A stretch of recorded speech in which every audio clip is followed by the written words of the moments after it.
pop out from behind it. Not pop out to like surprise you. He's just walking, but you see him. In could I notice him in the playback first? No, I don't think he was that close to you. I think he got good, clean, fake Bigfoot footage. But you see this man, walk out of the woods, and he's tall and kind of burly. He's wearing a flannel shirt. He's got a scruffy beard. He's walking kind of slowly with intent. And he's got his arms stuck out, and you can see dangling from his closed fist, there's this chain with a faintly glowing orange crystal at the end of it. And he's paying rapt attention to this pendant that he's holding, until he spots you. And he clumsily tries to sort of nonchalantly pull it back up into his hand to hide it. And this man says, oh, hey, hi, hello, other person. You're here, and that's great. Hi. Hail, friend. What are you doing? Why are you dressed up like Chewbacca? It looks like maybe a little bit. I'm getting in on this fan film thing. You know how fans make films to try to get noticed by film studios. Cool. I love Star Wars. Yeah. And so I thought, hey, make a Chewbacca, fan film, and maybe by yourself out here in the woods in the middle of the night. Yeah, keep it streamlined. Keep it small. Cut out the middleman. Make yourself a ton of money. At the very least, they may pay you a bunch of money, to not put out the product. So, Just a little YouTube folderol. This man looks kind of nervous. He definitely, just as you kind of didn't anticipate seeing anybody out in the woods tonight, you get the sense that he also did not anticipate seeing anybody else out in the woods tonight. And he says, so you planning on sticking around for much longer? No. Deadlines and commitments. I've got to get back on my computer and look at Variety.com. And of course we've got editing and post-production and everything else. So no, I'm just going to put this equipment right here in my big old trunk and get the hell out of here. He says, well, all right. It was nice to meet you. My name's Barclay, by the way. What's yours? Barclay. Hey, Barclay. Oh, the cook from the lodge, correct? He flashes a smile and he's like, I don't remember seeing you at the lodge. I don't know. Yeah, I mean, that's my job. What's your name? You fixed me a Monte Cristo there once. Absolutely delicious. Ned Chicane. Ned. Yes. I own the Cryptonomica. Oh yeah, that's why I recognize you. All right. Well, it's nice to, I guess, formally meet you. Now, you're gonna leave. You were just leaving, you were saying? And as he says that, from out in the woods, almost actually directly behind where you were filming your footage, you see a figure kind of skulking toward you. And as it does, you actually see that crystal that Barclay's trying to hide in his fist. You see it kind of shining through the cracks in his fingers. And there's something wrong with this figure that's skulking out of the woods. It's moving kind of unnaturally. Its neck is like cocked to the side. It has this trail of black ooze kind of streaming out of its mouth. And though it's moving, its face looks kind of lifeless. But all that aside, you recognize this figure because you've lived in the mountains of West Virginia long enough.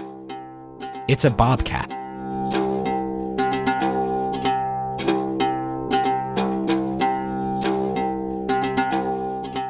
Duck, you have walked these woods more days than nearly every other living human being. You've been doing this long enough that you've traversed all over, but for reasons beyond your understanding, you've never stood at this spot and seen this stone archway. It's a humble thing. It's just two slabs of solid stone with a third perched on top between them, kind of like the gates of Stonehenge. The moonlight is shining down on it as the moon sort of reaches its zenith overhead, nearly full. And the air is still again, save for the sounds of that enormous being that just attacked you in the distance, that's still sort of rooting through the woods. But it's pretty far off, that noise. And as you're looking at this stone gateway shining in the moonlight, that vision appears to you once again, and she's several feet away from you, and she's investigating this archway kind of curiously. And she says, "So this is your connection. Fascinating." Sorry, I don't understand. I think when you say that, you hear that monster, and now it's just a little bit louder, just a little bit closer to you. And you, this vision in front of you says, "You are not ready to face your destiny, Duck Newton, and yet you must. The people in the world beyond this gate will be your friends, regardless of what the people of your world try to tell you." See, right now I'm in a bit of a pickle. I got appears to be some sort of monster, believe it or not, kind of bearing down. Bearing down. If you will. So I should just head on. Will the monster follow me through the gate? It just looks, I mean, I don't. No, it wouldn't. And you just know that just because it's not big enough. All right. Well, that seems a good option as any. Do you have a permit for this, by the way, or? I think she just disregards your question. She takes a moment, almost like she's trying to process what you just asked, but doesn't even understand how to begin answering that. And she says, "Enter the gateway, Duck Newton. You will be brave, Duck Newton. That is why you..." And then she's gone again, and it's just you and the gate and the monster in the woods behind you. All right. I mean, I guess I run through the gate.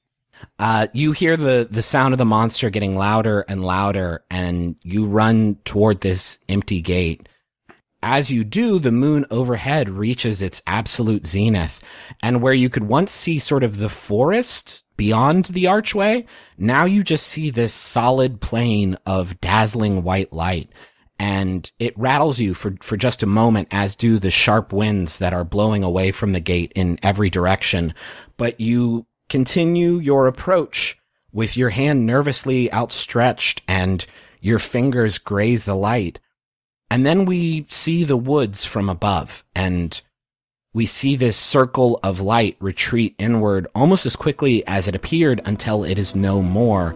And then we see that clearing again, and the air is still, and the evening is quiet, and the archway is empty.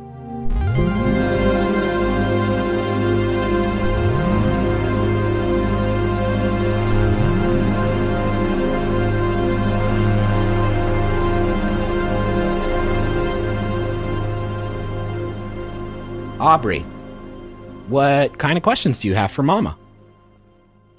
So I can magic is real.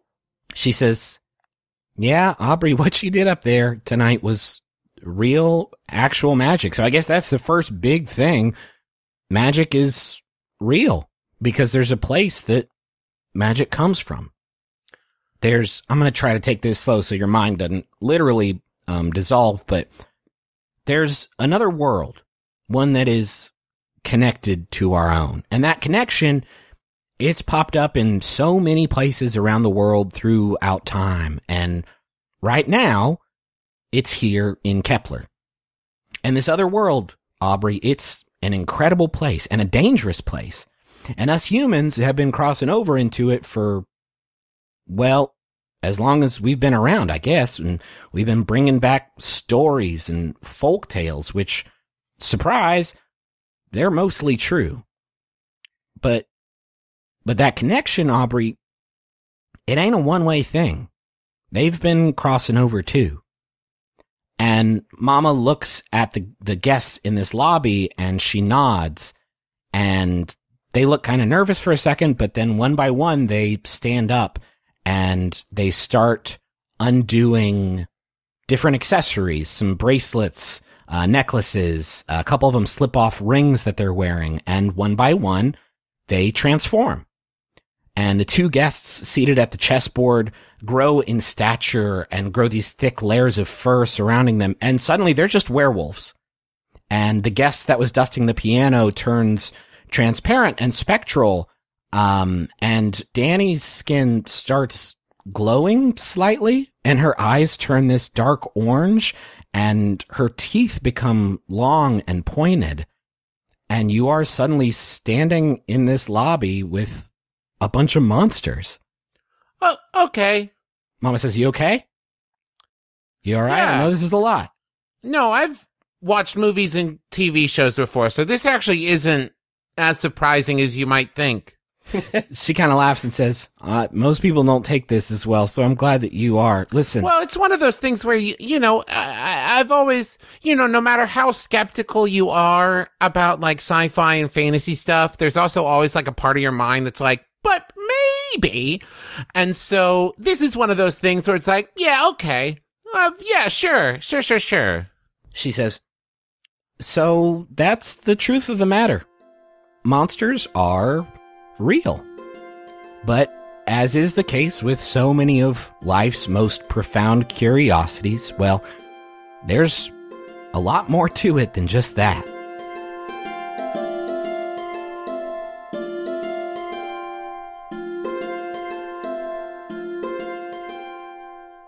Barclay kind of has his arm at his side, and his hand, the one that wasn't holding the crystal, his fingers are kind of stretched out, almost like he's sort of giving you a stay back.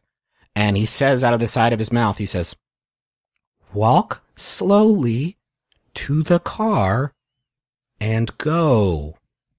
I ordinarily would... Shh. All right, but you need to come with me and get in the car. The trunk is already open. All right? Just jump in the trunk, and I'll get behind the steering wheel, and we'll get out of here. He says, okay, I'm going to start walking backwards slowly, and you do that also.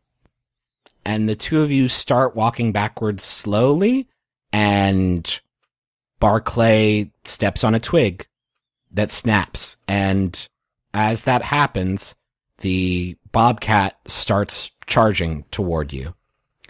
And it's coming at you fast. And Barclay looks at you and he says, God, I hope you can keep a secret. And he starts running towards the bobcat and he pulls up his shirt sleeve and you see him untie a hempen bracelet. And in the blink of an eye, this gentle bearded man you were just talking to disappears. And in his place is Bigfoot.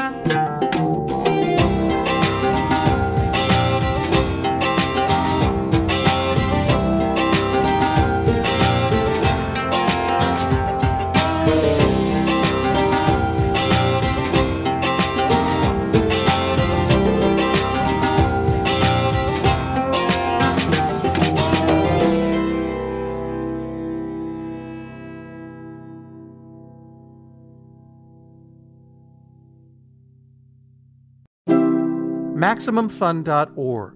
Comedy and culture. Artist owned. Listener supported. Podcasts.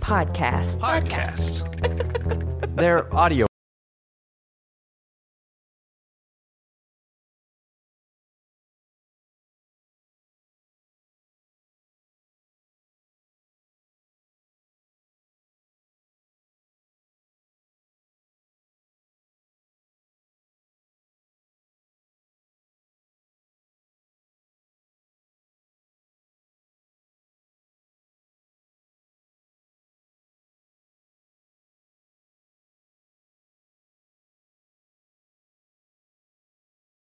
Previously on the Adventure Zone. There is no more time to delay, Duck Newton. Events have been put into motion that require your immediate action.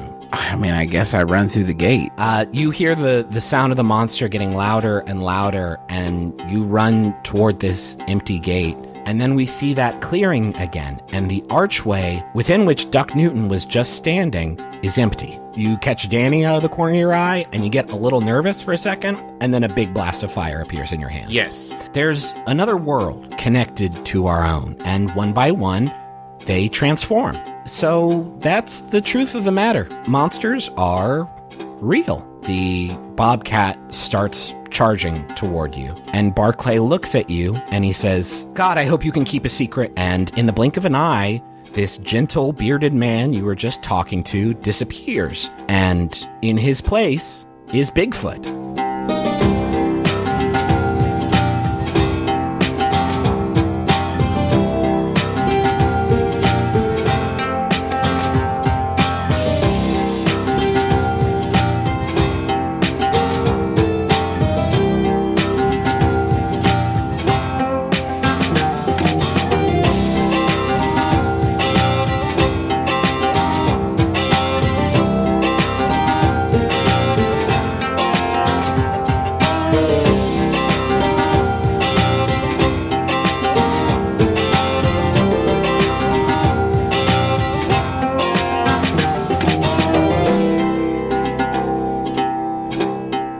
Ned, there's Bigfoot.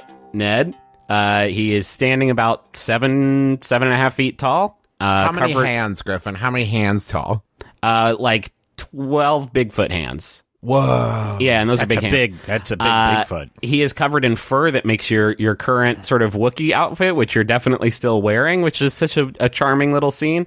It makes your Wookiee outfit look positively inauthentic. And he's racing towards this lifeless but animated bobcat. And the two of them crash together a couple dozen yards in front of you. Your car is a couple dozen yards behind you. What do you do?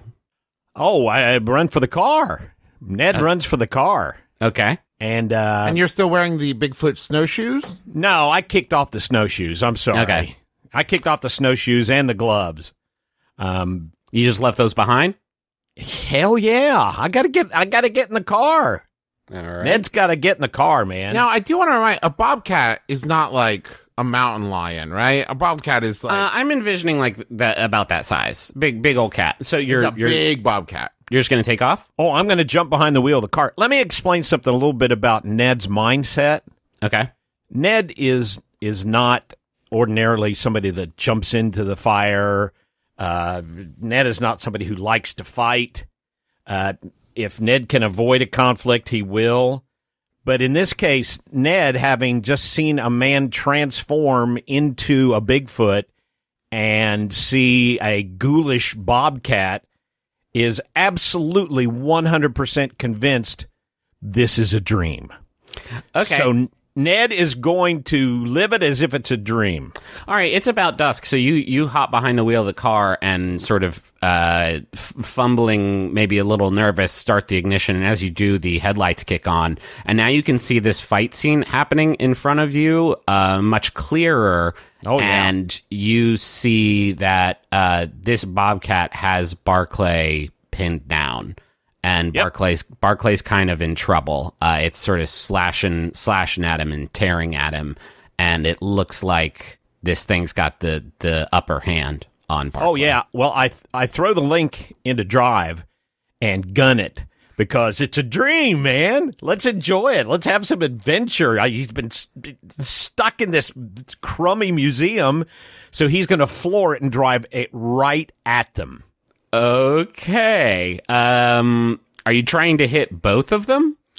I am going to drive straight for them and hope that the Bigfoot, that Barclay is able to either roll away A lot easier to hit the Bigfoot than the bobcat. But it's a dream. If I get them both, it's two monsters. What's the big deal? Did you listen to that new Adventure Zone? Yeah, I really liked it. Then Dad killed Bigfoot, and Yeah, who was like a dude, and then who he spoke to and was already a fan favorite, but now he's dead, I guess. Ned is a terrific driver. Remember, that's one of his things. I didn't know he could lift a car up in the air while he's driving it. He is going to do some amazing Joey Chitwood stunt driving shit. No scope. car skills. You're gonna have to roll to act under pressure, and I will remind you the way that rolls in this game work. If you don't do amazing, things can happen. And I want to remind everybody, because we didn't do this at all in the last 2 episodes, you have the luck option that you can exercise at any time. Yeah, so we have not talked about luck. Luck is a fascinating thing in this game, and it kind of makes up for the fact that there's not like a ton of healing or whatever. You have a meter, and I think it has like 7 marks in it. And this is for your character's whole career. You never refill this. You never really get this back. Where if you want to, at any time, you can change a roll to a 12 or avoid all harm from an injury, and you mark 1 luck. Now, once you've gotten rid of all your luck, really bad things can start happening to you. I basically get to go as hard on you as I possibly want to go because you are what the game calls doomed at that point. So, but yeah, let's do this thing. All right, so I can invoke. Do I do it before I roll? No, you do it. I think you do it post. Yes, it is. It is reactionary.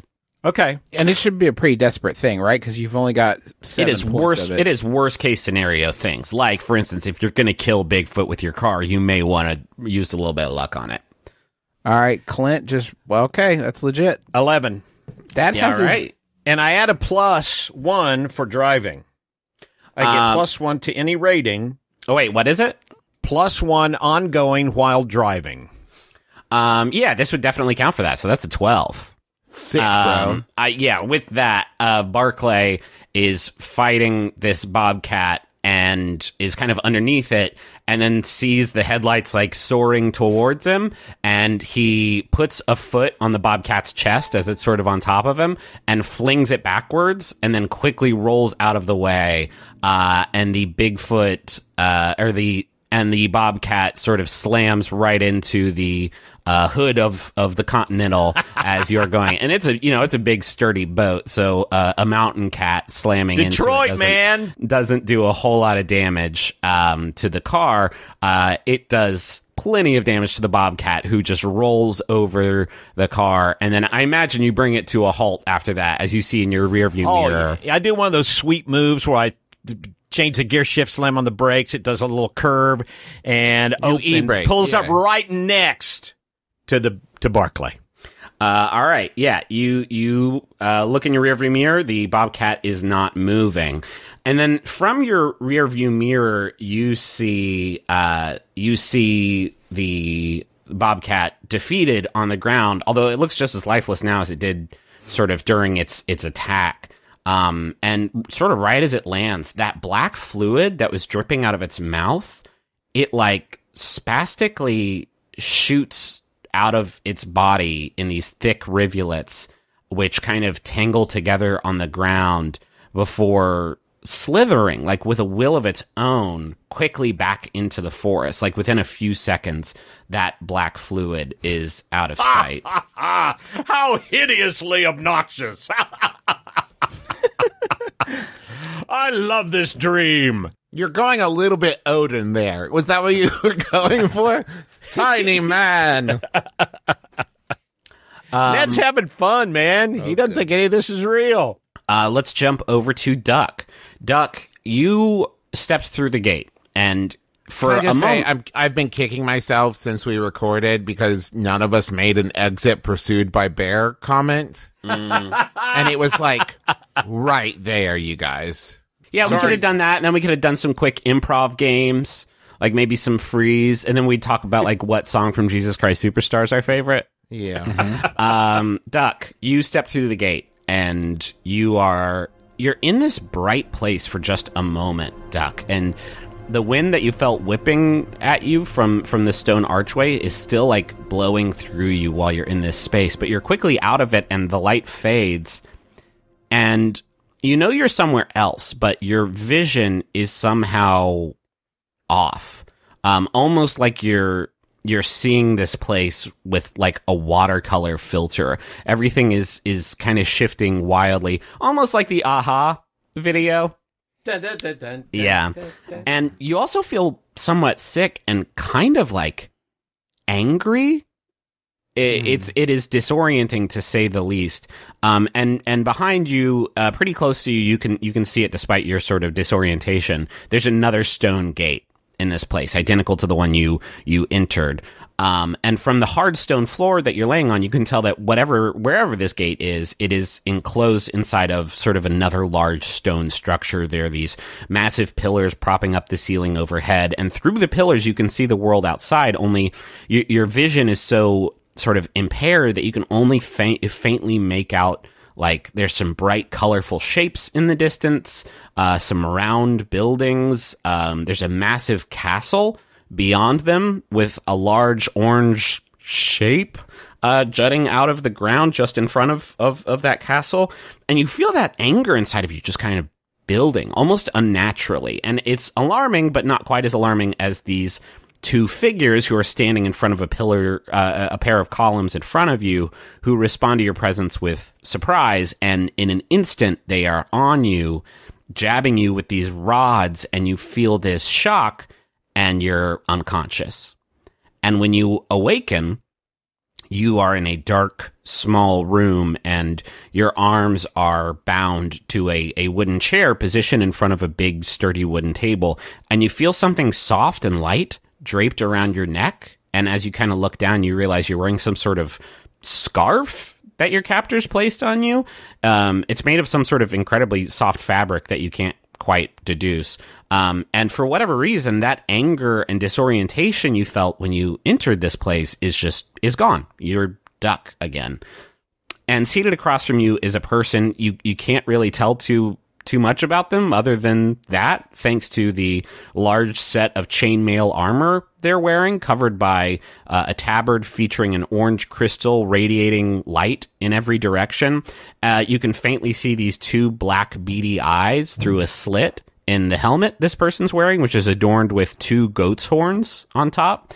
And as you regain consciousness, strapped to this chair in front of this table in this dark room, this person immediately addresses you, and they say, "You're in a lot of trouble right now, but I want you to know that I am willing to give you the benefit of the doubt. Because based on your outfit, I'm guessing you're part of some sort of local woodland army or forest militia or something like that." Yeah, that'll do. He says, "We're both men of the law, and so I'm hoping we can come to an understanding here. I'm thinking maybe you just stumbled into the gate accidentally. Maybe you didn't come here with any ill intent. Am I on the right track?" Now, I'm just a small kingdom lawyer. I've never... Yeah, I mean, that pretty much sums it up. "What's your name, pal?" It's Duck. Duck Newton. Excellent name. Powerful name. I'm Vincent. It's a nickname. I'm Vincent, and, well, before we go any further, I gotta know, and this is real important that you tell the truth now, all right? I need to know how you knew that the gate was there in the first place. Did the human called Mama tell you? Mama. No, I don't know. I mean, I know my mama. I don't know mama. To be honest, it was just sort of there, man. I don't know. It just sort of appeared. I was being pursued by a large, I would say, non-earth bear, maybe. I don't know. I'd never seen its like. And I just kind of ran for the gate, man. I'll be honest. I don't really have a great explanation for you. I'll say this. I'm not freaking out right now. I've seen some weird shit in the past and narrowly avoided being sort of looped up in it. Seems that ship has sailed, but I'm all non-malicious on my part. Just trying to exit pursued by bear. Yeah! He takes out a little notebook from a fold in his tabard, and he's like writing down some of the stuff that you say, almost like he's taking a statement. And he takes his pencil and he taps at a point of his notes, and he says, "Big non-earth bear, huh?" He says, "Well, it sounds like Sounds like Mama's maybe not keeping up her end of the bargain, but I guess we'll circle back on that later. I mean, I'm not saying, I don't know if you want to write this down. I'm not saying it was a space bear. I just, not sort of a regular bear, He says, believe me, I know better than you might think. He says, but I still don't understand how you found the gate. It is unfortunate that you don't know how, because, buddy, I can't let you leave here until I figure out where the hole in our security protocols lies. And with that, this figure takes off their helmet. And as they do so, you notice those two goat horns on top of the helmet actually slide through holes on the top of the helmet as it's removed, and they place their helmet gently on the table, and as they do, you see the face of the person sitting across from you. It's the face of a goat. Aubrey, you are walking in the woods behind Amnesty Lodge with Mama, who is carrying an oil lantern in one hand as she leads you swiftly through the pines. And you've just left the Amnesty Lodge after sort of the big reveal from the last episode, and she says, now there's something I need to show you, but before we do anything else, Aubrey, I need you to swear on your life that you're not going to tell another soul about what you learned tonight. Can you do that? I don't want you to take this lightly. This is like end of the world level secret. I need your absolute discretion on this. Mama, not only do I swear on my life, I swear on the life of Dr. Harris Bonkers, PhD. Whoa. Is Dr. Harris Bonkers with you? Is Dr. Harris Bonkers always with you? Do you mean like spiritually? And physically. Oh, yeah, the term I've been thinking about a lot, and I think Aubrey has, now that she has done Real Magic, is familiar. Yes. Okay. Yes. But I think maybe for this, I think just because it's dangerous, maybe she left Dr. Harris Bonkers with Danny. Okay. Yeah, I think Danny was happy to play with Dr. Harris Bonkers. Does Danny have kind of a Laura Dern vibe?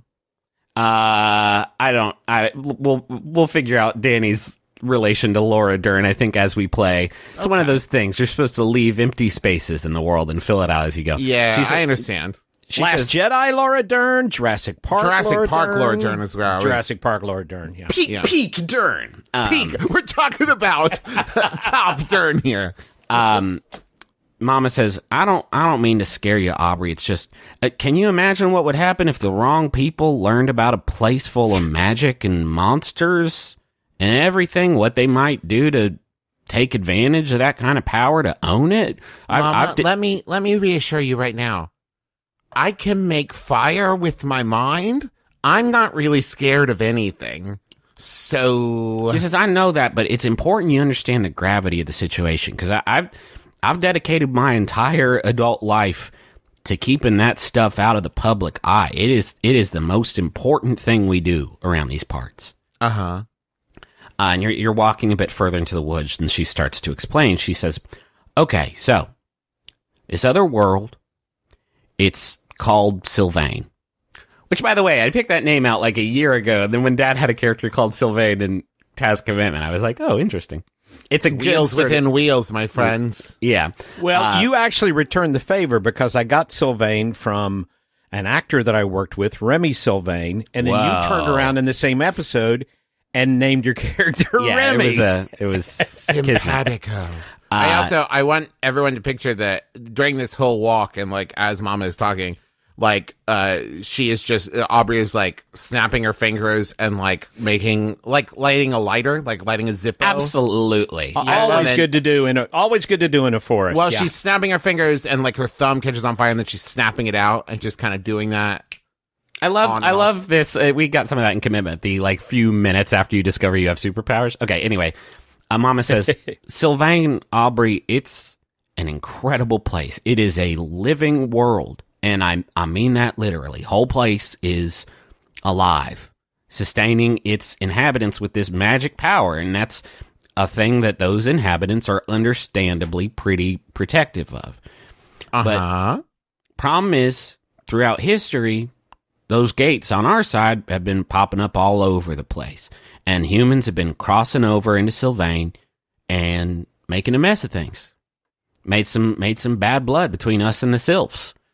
It's hard to blame either side, really, because where these gates appear on Earth, so do the, well, we call them abominations.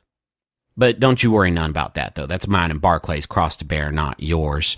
But the worse that things got in Sylvain, because of the humans, the stricter their laws got.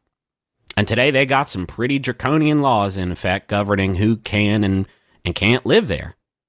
And the outcasts, well, they don't really got anywhere to go. Hence the Amnesty Lodge. I give those sylphs a safe place to sleep at night, and that seems about the least that I can do for them.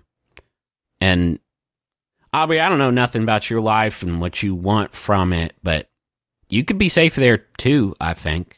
Somehow you fit into this picture. I know it. Okay. Let's jump back to Ned. You see Barclay kind of wounded. He's got some big scratches down his neck and his torso, and he's kind of shambling away from the car towards the Bobcat, and he hunches down and looks at the Bobcat, kind of rolls it over, eyeballs it, sees it's thoroughly dead, and he walks a little bit Not closer. really dead, but really most sincerely dead. So let's How get many as more many musical show theater tunes- references? Yeah, no Yeah. joke. And then he walks a little bit closer to the car, and he hunches down, and he picks up that hempen bracelet up off the ground, and he wraps it back around his wrist, and instantly he's Barclay again. Is he still injured in this form, Ditto? Yeah, in this human form, Ned, you can actually see those scratches are still there. He's breathing sort of heavily. He's not like horribly injured, but he's definitely sort of battle damaged nonetheless. And he walks over to you, Ned, and opens up the passenger's side door and gets inside. And he puts on his seatbelt, I think, because he's a very safe boy. And he says, you said you've been to Amnesty Lodge before, right, Ned? Yeah, I obtained one of your delicious Monte Cristos. Yeah, the sandwich was great. He says, I need you to get And me I think there. there was a Junior Chamber of Commerce meeting there, I believe. He says, I need you to get me there right away, Ned. I can explain everything when we get there. And Are you sure you wouldn't rather go to a vet? he kind of chuckles, and then as he laughs, he's kind of like hurting a little bit, and so he kind of catches himself, and he says, no, we got to get to the lodge. I can't, for obvious reasons, I kind of can't go to any sort of medical practitioner back in Kepler.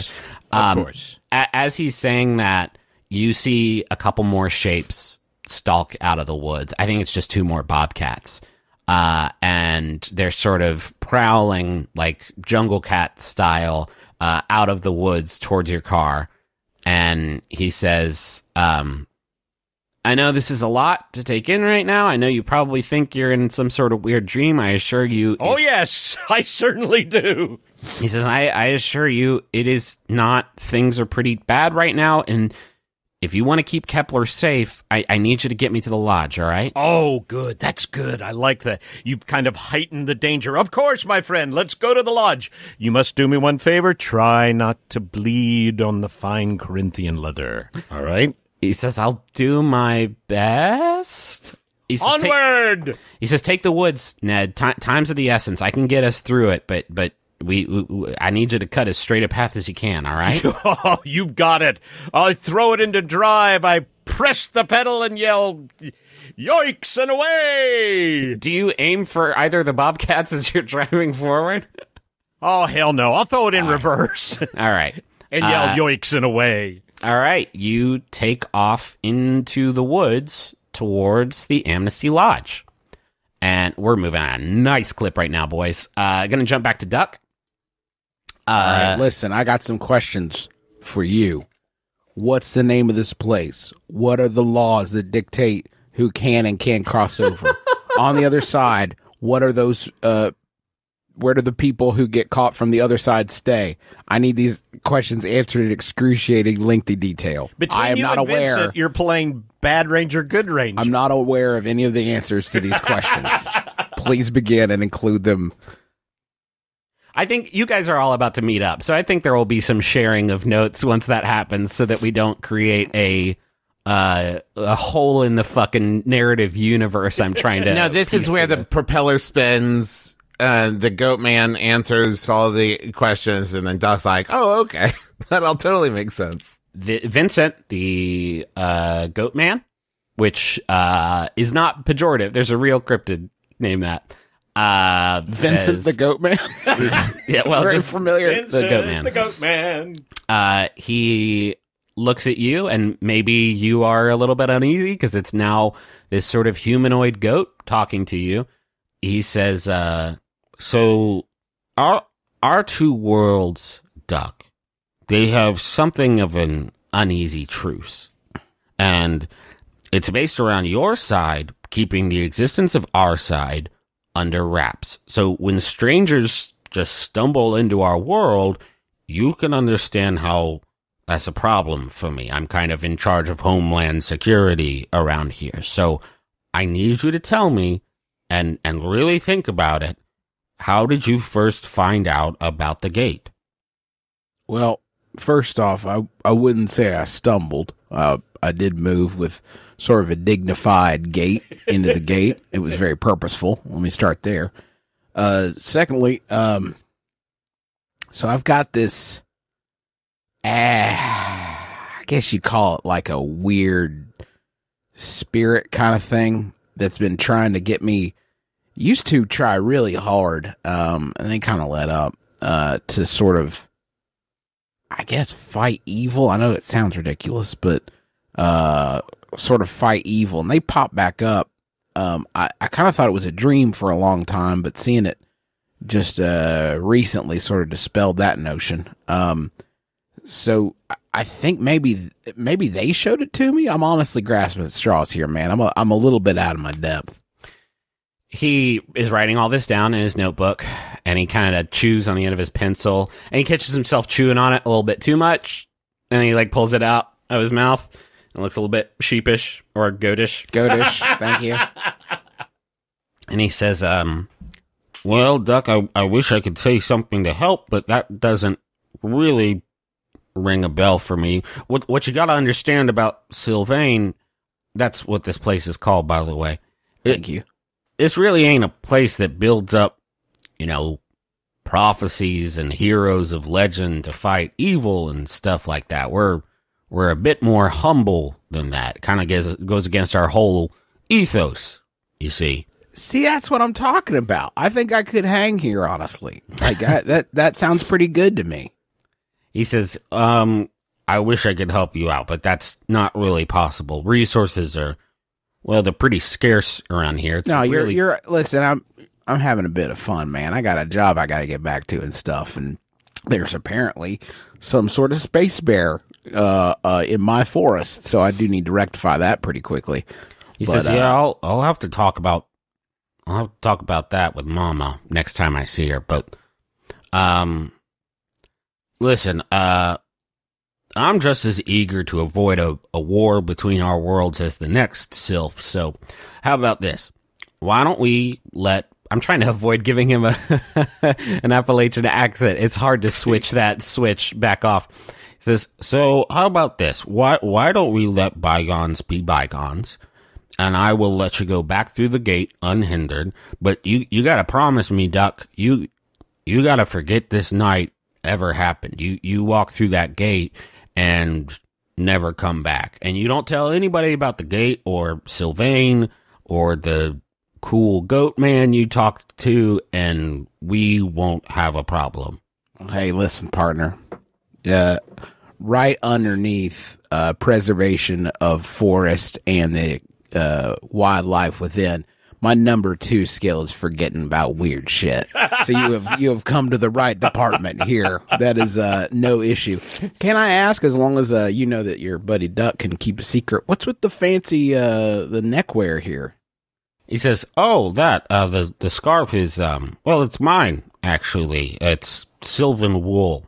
It's one of the curious parts about our arrangement of our two worlds and their connection. If a human steps foot in a sylvain without wearing a garment from this world, they just absolutely lose it. Most of the assaults on this world, they happen long before my time, but from what I heard, those unadorned humans who crossed over went into something of a rage and tore the place apart without a second thought. Broke Sylvain's heart right in two. You take that scarf off and I imagine you'd get pretty hostile too. Humans are the worst. He says, I will take that back, but only once we get you to the gate ready to cross back over. But listen. So technically, I guess it'd be mohair, right? I mean, if you made it yourself, is this your own? No, God, it's not from Jesus. It's not from my. That's what I thought. That would be pretty gross. No, it's mine. I wear it to keep warm. It's not from my fur, Duck. It's Burberry. He says, "Listen, Duck, I'm trying to be a good guy right now, Duck, which is tough for somebody in my position. So I gotta warn you, I'm not the type to really forgive someone who backs out on a deal. So keep up your end of the bargain and please do not make me regret this night, all right?" All right. Listen, I'd ask you to shake on it, but I have a feeling that could break weird pretty quick. He puts up a hand. You notice actually that his bottom half, his like hindquarters, is straight up goat legs, but then he has sort of these long furry fingers on his hands that he holds up. He actually takes off like a gauntlet that he's wearing and holds it over the table. Oh my God, it's Pan. It's Pan. I'll be dipping shit and rolling breadcrumbs. Look at you. You got hands and everything. All right. Well, let's shake on it then. All right, you shake on it. Let's jump back to Aubrey. Aubrey, you've been hiking through the woods with Mama for about 20 minutes now. Are we there yet? I mean, I don't want to be that person, but like, I'm wearing combat boots. She says, well, Aubrey, believe me when I tell you, you're going to know when we're there. And I so don't want to complain, but it's late and I set fire to a hotel. And then I saw a werewolf, and you're having a pretty big night. I could do magic. It's just been a big day. She says, we got a room ready for you back at the lodge, and it is. I don't mean to brag, but it's pretty nice little setup we got there. So, do you guys do in-room dining or? We can. I mean, Barclay can bring food to your room. It's like 30 feet away, but You're walking through the woods with Mama, sort of having this conversation, and her oil lantern and the moon overhead are the only light on your journey. And now it? And the flames you're producing with your hand. Thank you. And now you see the moonlight shining down on a clearing just in front of you. And there's a carpet of pine needles on the forest floor, but they are distributed in a kind of peculiar pattern. They're giving a wide berth to the clearing's most eye-catching feature. There is a stone archway standing before you in the center of the clearing. It's a humble structure, just two large slabs of stone with a third perched on top of it. And Mama clears her throat and she says, "Okay, this is going to sound pretty strange, I reckon, but there's something here that you cannot see right now. So don't go running forward because I don't want you to bash your face right into it, all right? And it's going to look like I'm just sort of speaking it into existence, but that's the not Stonehenge thing? You can already see it? In ancient times, hundreds of years before the dawn of history. Have you not seen Spinal Tap? She puts a hand on your shoulder and she says, "Aubrey, that doesn't make any sense. It's 3 rocks. Can you see it?" She puts her sort of hands in her temples, which is sort of the go-to move for any Adventure Zone NPC. And she says, "It is not supposed to work like this, Aubrey. There's supposed to be an enchantment on it that makes it so you can't see it unless you know it's there." Hewn into the living rock of Stonehenge. No? Nothing? You see her not responding It's to a magic place. to your japes. She's pondering. Her face is like toward the ground. And then there's a third light source shining into this scene from close by in the woods, and you hear a loud sound getting louder, moving quickly in your direction.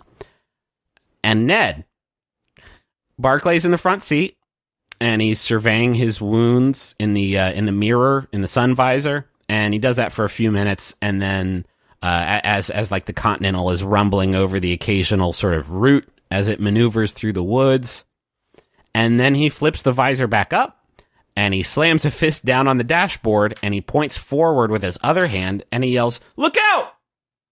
What do you do? Well, obviously, do I need to do like an investigation or an observation thing? Not really. I mean, I can tell you, you're going through the pines, and so your vision is kind of occluded a bit, but you do not see anything in front of you. Well, then I slam on the brakes. I think this would probably be a good act under pressure roll. To depress the brake pedal? Well, to slam How's it going to wang that? Slam on it with Oh no, you hit the proper gas. sort of reaction. Okay. Time. You do have a +1 because it is a driving thing. Okay. 8. 8. Mixed success. So he presses the brake pedal down halfway.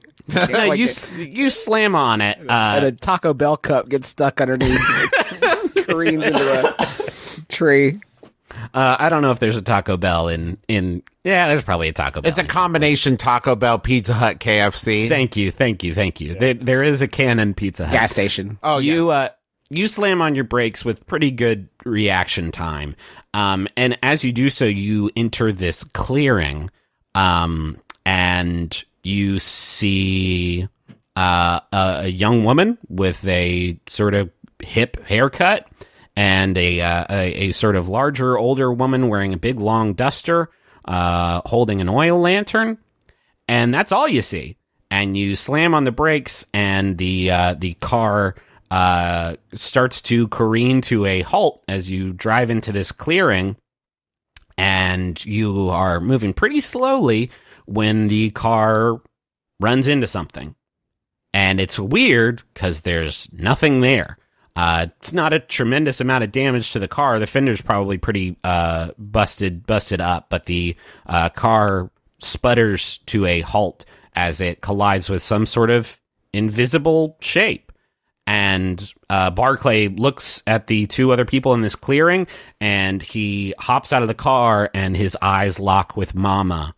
And Mama says, "Well, evening, Barclay." And I want you to picture Aubrey waving, but her hand is on fire. Yeah. Hi! And Barclay says, "Hi, Mama. Hi." Aubrey. It's hi, Aubrey. He looks like just as uncomfortable as sort of he did when you first ran into him in the woods when you weren't supposed to, Ned.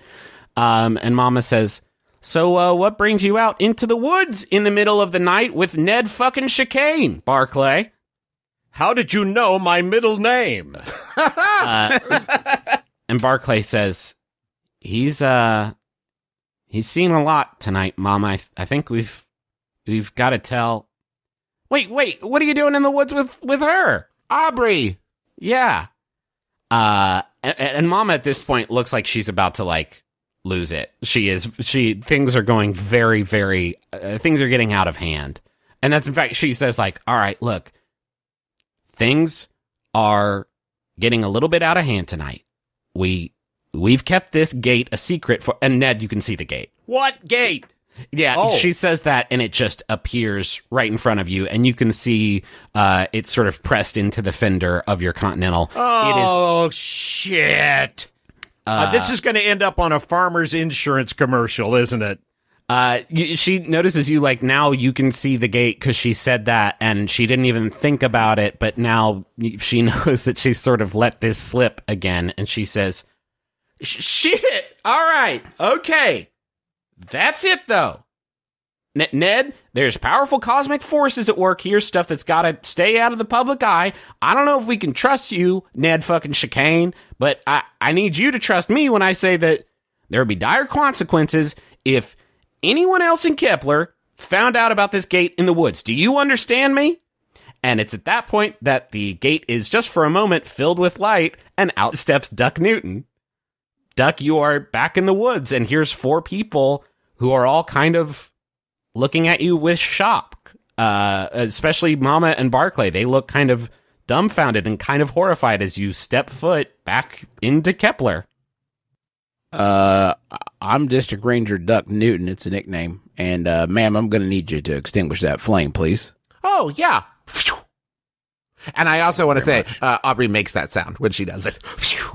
Mama looks at you, Duck, for a few seconds, just her mouth agape, in sort of disbelief at how quickly this situation has spiraled.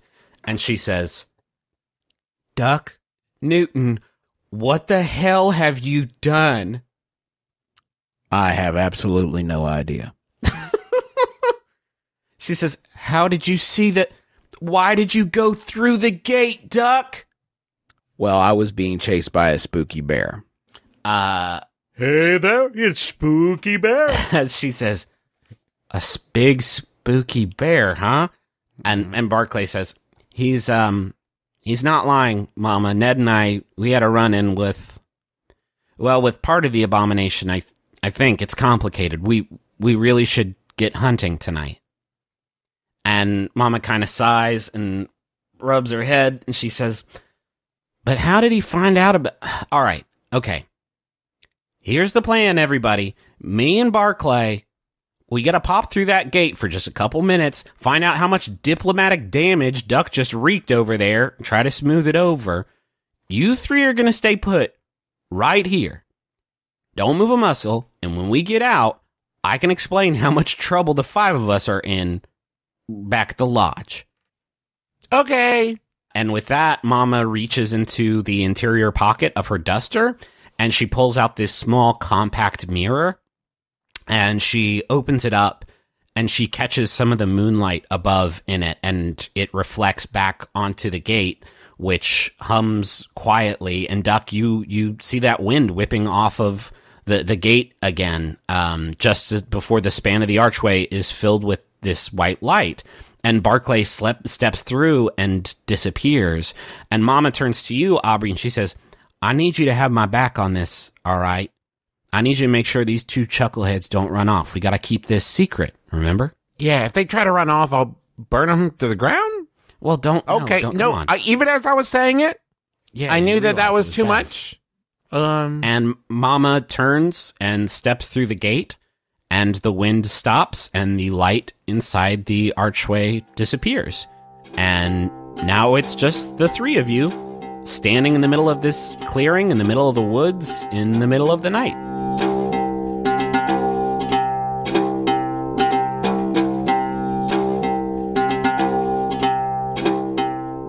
Hey everybody, this is Griffin McElroy, your dungeon master and your best friend, and your root beer boy.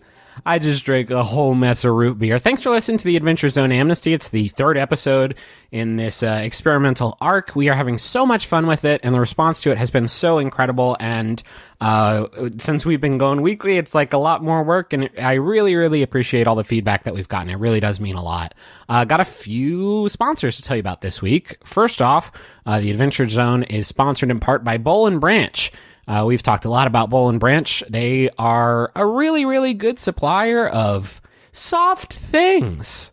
Specifically, like sheets and stuff. Getting a great night's sleep is easier and more affordable than you might think, and it can start with a change of sheets. That's why you should check out Boll and Branch. All of their products are made from pure 100% organic cotton, which means that they start out super soft and they get even softer over time. Luxury sheets can cost like $1,000 in a store, but Boll and Branch sheets are only a couple $100. They have thousands of 5-star reviews, and they've been featured in Forbes, The Wall Street Journal, and Fast Company. Even 3 U.S. presidents sleep on Boll and Branch sheets. These are legit sheets, and you got to put your body on them before you go to sleep in your bed. So to get started, try right now. You can get $50 off your first shred of sheets, or your first set of sheets at bollandbranch.com if you use the promo code ADVENTURE. It's a special offer just for our listeners. Go to bollandbranch.com today for $50 off your first set of sheets. That's BOLL and branch.com, promo code ADVENTURE. bollandbranch.com, promo code ADVENTURE. Also want to tell you about movement watches. I have 2 movement watches, and I love them both equally. I love one more, but I won't say which one because they get terribly, terribly jealous. These are living watches with real emotions. You may have heard about it talk about movement. They have recently doubled the number of watch styles available and now they also sell high quality sunglasses and women's bracelets. They continue to revolutionize fashion in the belief that style should not break the bank. Movement and their stylists have curated an interactive gift guide to make Valentine's shopping painless. You can find the perfect gift for your loved one, watches, bracelets, and sunglasses, or any combination of these gifts in a limited edition gift box. They really are really nice watches. They're very stylish, big, bold faces, and just dripping with style. Dripping wet style. Anyway, get 15% off today with free shipping and free returns by going to MVMT, that's movement.com/adventure. Go to MVMT.com/adventure. Join the movement. I also want to tell you about Dice Dungeons. DiceDungeons.com was started by 2 friends who wanted to take their passion for tabletop gaming and create a unique shop for role-playing game accessories. At Dice Dungeons, you can find a variety of metal dice and a wide selection of colors. The dice come in traditional polyhedral sets as well as D6 and D10 sets for specialized systems. They also just released a new line of portable cloth battle maps. Each map displays an iconic adventure location and has an inlaid grid for character movement. So visit DiceDungeons.com today and enter the promo code TAZ, T-A-Z, for 10% off your purchase. You'll also get free shipping with any purchase over $50. I also want to tell you about another actual play D&D podcast. It's called Legend of Renob. They say here, if you're all caught up with the McElboys and need more of your comedic D&D fix, check out the Legion of Renob at, just that. And I'll spell it out. It's R-E-N-O-B. So Legion of RENOB.com. They're another D&D podcast. They are just recently off the ground, so it's a good time to hop on board. And if you just can't get enough of people rolling dice and then making fun of each other when the numbers aren't high enough, go check out this podcast. One last time, it's legendofrenob.com. I want to thank everybody who's been tweeting about the show using the ZoneCast hashtag. We do not pay to advertise the show at all, so it really means a lot whenever you spread the word like that. If you do use that hashtag in your tweets, you might end up as a character on the show, like Vincent Zed on Twitter, who is Vincent, the character you just met. Got a couple more, maybe like one more character name that I can drop in there, so go ahead and get those tweets in, and I sure do appreciate it. And thanks to Maximum Fun for having us on the network. You can go to MaximumFun.org and check out all the great podcasts there. Shows like Can I Pet Your Dog? And Tights and Fights and The Greatest Generation and so many other shows all waiting for you at MaximumFun.org. And if you want to hear more podcasts or see the video stuff that we do, you can go to McElroyShows.com and see it there. I think that's it. Thank you so much for listening. We will be back next Thursday. That will be February 1st with a brand new episode of Taz Amnesty. I think this arc is going to do like 4 or 5 episodes before we try out the next thing. And we hope you are enjoying sort of us wandering around here as much as we're enjoying it. So yeah, we'll see you next week, Thursday, February 1st. Talk to you then. Bye.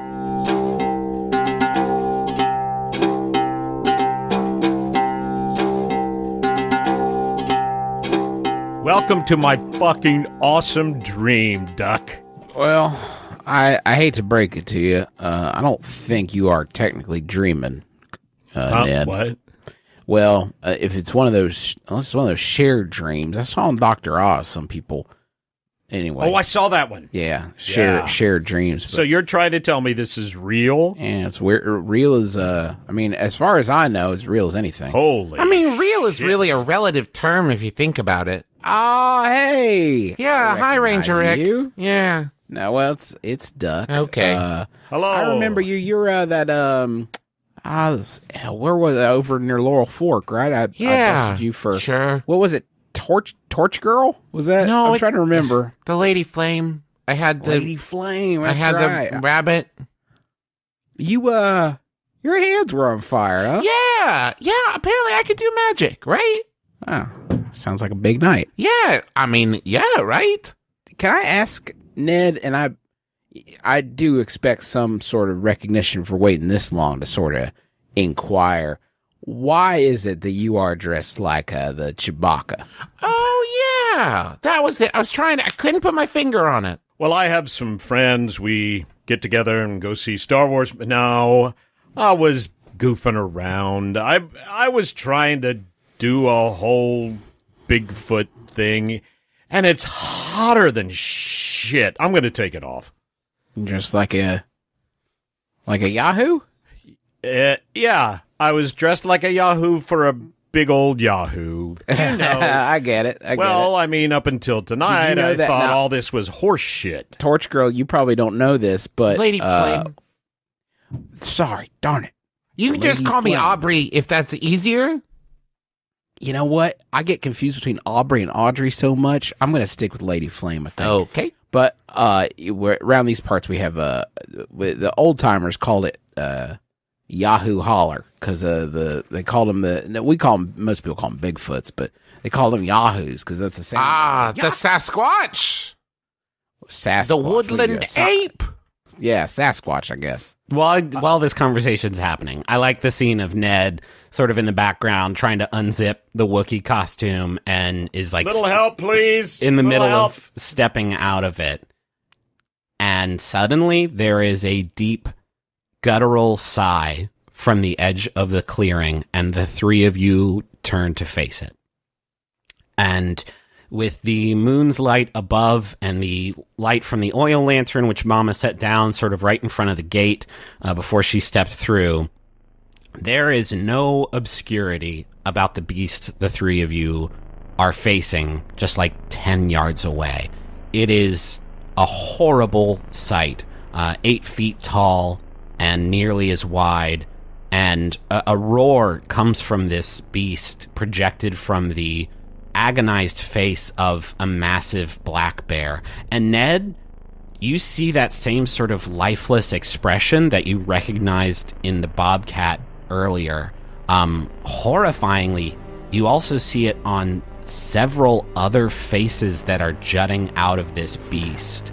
A wolf's face sits motionless on the neck of this creature. From its shoulder, a stag's head is like half submerged in its form, and its antler is protruding sharply from the mass. A half dozen forest creatures are embedded in this thing, and not just their faces. This whole being is covered in their pelts, forming a thick patchwork hide all around it. The three of you survey this nightmare in an instant as it makes its presence known, and then it charges. What do you do?